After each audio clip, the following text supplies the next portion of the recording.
جس میں بڑے ہی ٹھوس طریقے سے اور بہت ہی فرملی یہ بات کہی گئی کہ 9 مئی کے جو ملزمان ہیں، جو قصوروار ہیں، انہیں انصاف کے کٹہرے تک لایا جائے گا اور انصاف کے تقاضے پورے کرتے ہوئے کیفر کردار تک پہنچایا جائے گا۔ تو آج بانی تحریک انصاف عمران خان نے یہ بیان دیا، بلکہ صحافیوں سے غیر رسمی گفتگو کی اور کہا کہ ہاں بالکل ایسا ہونا چاہیے، یعنی کور کمانڈر کانفرنس کے اعلامیے کی تائید کر دی ہے عمران خان صاحب نے۔ ہم بات کریں گے، ہمارے ساتھ منیف فاروق صاحب ہیں۔ منیف فاروق صاحب، سر بہت شکریہ آپ کے قیمتی وقت کا۔ منیف صاحب، یہ جو ایک موو ہے، اس کو موو کہا جائے عمران خان صاحب کی، کس طرح دیکھ رہے ہیں آپ اس کو؟ اگر یہی بات 9 مئی والے دن یا 9 مئی سے اگلے دن کر دی جاتی، عمران خان صاحب اگر یہ بات کہہ دیتے تو شاید آج اتنی مشکلات میں نہ ہوتے۔ بہت شکریہ۔ دیکھیے، سب سے بنیادی ہے کہ عمران خان صاحب یا پاکستان تحریک انصاف بحیثیت ایک جماعت اور عمران خان صاحب بحیثیت سابق وزیر اعظم کیا سمجھتے ہیں 9 مئی کو اور اس واقعے کو۔ دیکھیے، جو ایک پریڈومیننٹ ویو رہا ہے وہ تو اب جماعت کے وہ لوگ جو کہ جنہیں ہم ہاکس کہہ لیں یا جو بھی معاملات ان سے ایٹریبیوٹ کر لیں، وہ تو یہ کہتے ہیں کہ جو 9 مئی کا سارا واقعہ تھا وہ ایک فالس فلیگ آپریشن تھا۔ پارلیمان کے اندر کھڑے ہو کے انہی معزز ممبران نے یہ کہا کہ 9 مئی صرف بہانہ تھا اور عمران خان نشانہ تھا۔ عمران خان صاحب کی باقی باتیں اگر ہیر سے بھی سمجھ لی جائیں، لیکن کچھ باتیں تو انہوں نے خود فرمائی 9 مئی سے پہلے، جب یا 9 مئی ان کی گرفتاری ہوئی، انہوں نے کہا کہ مجھے گرفتار کیا گیا تھا تو جنہوں نے مجھے گرفتار کیا تو پھر لوگوں نے اور کہاں جانا تھا، اگر مجھے رینجرز نے گرفتار کیا تو لوگوں نے فوجی تنصیبات کی طرف جانا تھا۔ اب اس پورے آرگیومنٹ کے اندر ایک اور ایسی بات ہے کہ پوری تحریک انصاف یہ کہتی ہے کہ جی تفتیش کریں، ہمیں روکا کسی نے کیوں نہیں۔ اب یہ ایک بڑا عجیب آرگیومنٹ ہے کہ جی دیکھیں، وہ لوگ جا رہے تھے یا وہ لوگ اس طرف جا رہے تھے تو ہمیں کسی نے روکا نہیں۔ دیکھیے،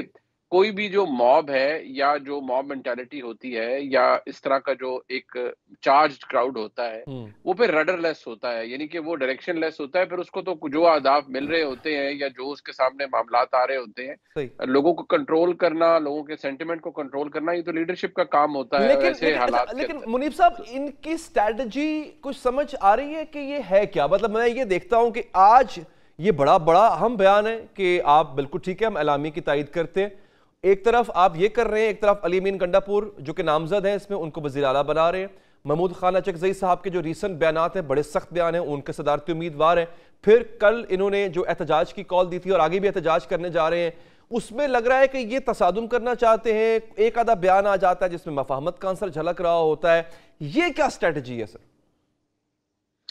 دیکھیے، اسٹریٹجی بڑی سمپل ہے، وہ یہ کہ جہاں تک ان کے جو سیکنڈ ٹیئر کے لوگ ہیں، فرسٹ ٹیئر کے بھی چلے لوگ ہیں، وہ عمران خان کی طرف سے ایک ریزالو جو کہ لوگوں میں جاتا ہے، وہ یہ کہ عمران خان ڈٹے ہوئے ہیں اور وہ کسی سے ڈیل نہیں کریں گے، یہ نہیں کریں گے، وہ نہیں کریں گے۔ لیکن دوسری طرف جو اہم بات ہے وہ یہ کہ عمران خان صاحب آج بھی اس بات کے متمنی ہیں کہ ان سے اسٹیبلشمنٹ بات کرے اور ان کی دوبارہ سیٹنگ ہو جائے۔ جہاں تک میں نے پہلے آرگیومنٹ دیا، اس کا بنیادی مقصد صرف ایک ہے کہ دیکھیے، یہ چیز سمجھنے کی ضرورت ہے کہ عمران خان صاحب دونوں چیزوں کو پیرلل چلانا چاہتے ہیں۔ جہاں وہ ایک طرف علی امین گنڈا پور صاحب کو انہوں نے وزیر اعلیٰ نامزد کیا، وہ الیکٹڈ وزیر اعلیٰ ہیں، بے شک ان کے نام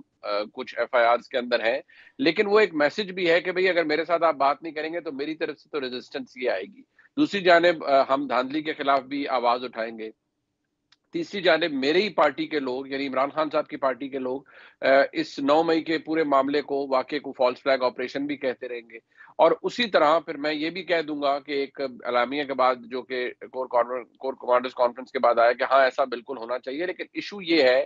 کہ جس لینس سے پاکستان کی اسٹیبلشمنٹ 9 مئی کے واقعے کو دیکھتی ہے، وہ پاکستان تحریک انصاف اور اس کی قیادت کو 9 مئی کے واقعے سے علیحدہ نہیں کر پا رہی یا انہوں نے نہیں کیا۔ اب یہ ان کی سوچ ہے، اس پہ آرگیومنٹ میں دے سکتا ہوں، آپ دے سکتے ہیں کہ پوری قیادت تو یا پورے تحریک انصاف تو اس کے اندر شامل نہیں ہوگی، اور قانون کے تحت جن کے خلاف اگر ایویڈنس ہے ان کو پروسیکیوٹ کیا جائے۔ لیکن جو آرگیومنٹ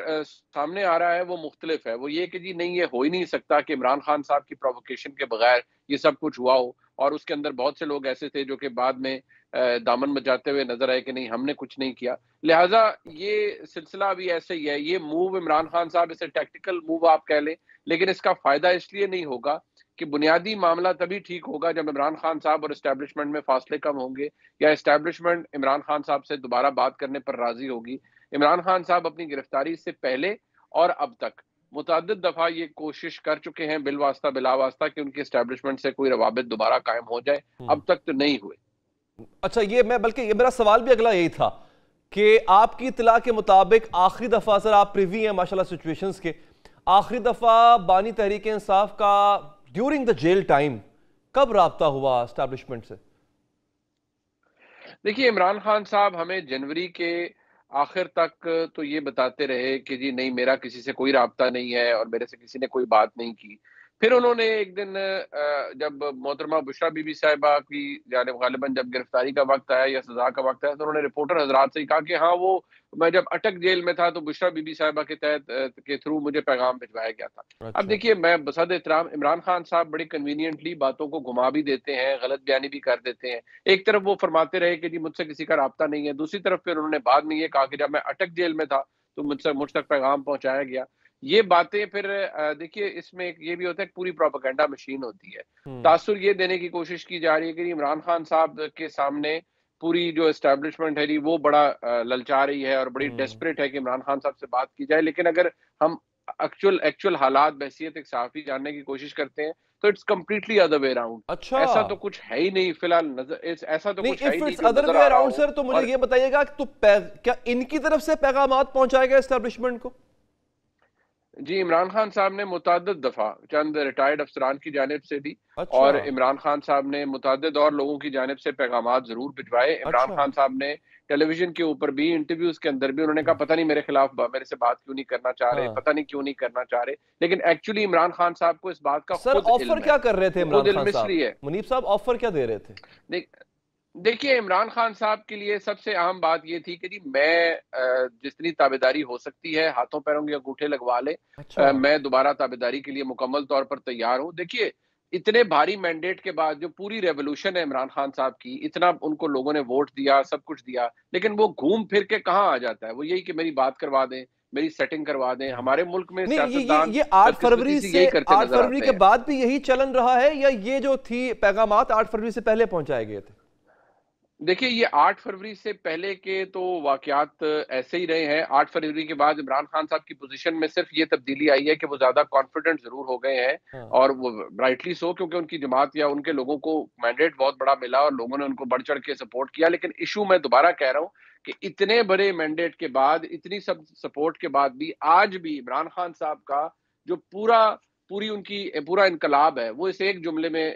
سمو جاتا ہے کہ جناب میری بات کروا دیں، میرے سے دوبارہ اسٹیبلشمنٹ بات کریں، میرے سے دوبارہ ان کے معاملات حالات اچھے ہو جائیں، میری سیٹنگ ہو جائے۔ یہی مسئلہ ہے ہمارے ملک کی تمام بڑی سیاسی جماعتوں کا، تمام بصد احترام تمام بڑے سیاسی لیڈرز کا۔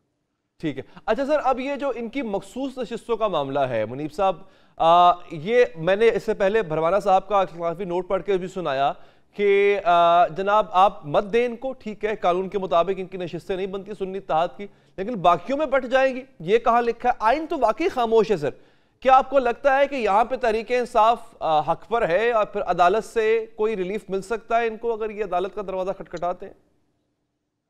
دیکھیے، بات یہ ہے کہ اگر بحیثیت ایک قانون کے طالب علم کے میں اس فیصلے کو دیکھوں جو کہ الیکشن کمیشن کی جانب سے آیا، جی، تو مجھے لگتا ہے کہ قانونی طور پر تو سنی اتحاد کونسل کا یا تحریک انصاف کے ہمارے دوستوں کا کیس کمزور تھا کہ انہوں نے مقررہ وقت کے اندر نہیں کیا، پھر سنی اتحاد کونسل نے اپنے نشان پر نہیں لڑا، خود حامد رضا صاحب نے انڈیپینڈنٹ کینڈیڈیٹ کے طور پر انہوں نے الیکشن لڑا۔ ایشو یہاں سب سے بڑا یہ آ جاتا ہے کہ جب یہ چیزیں ہمارے سامنے موجود ہوں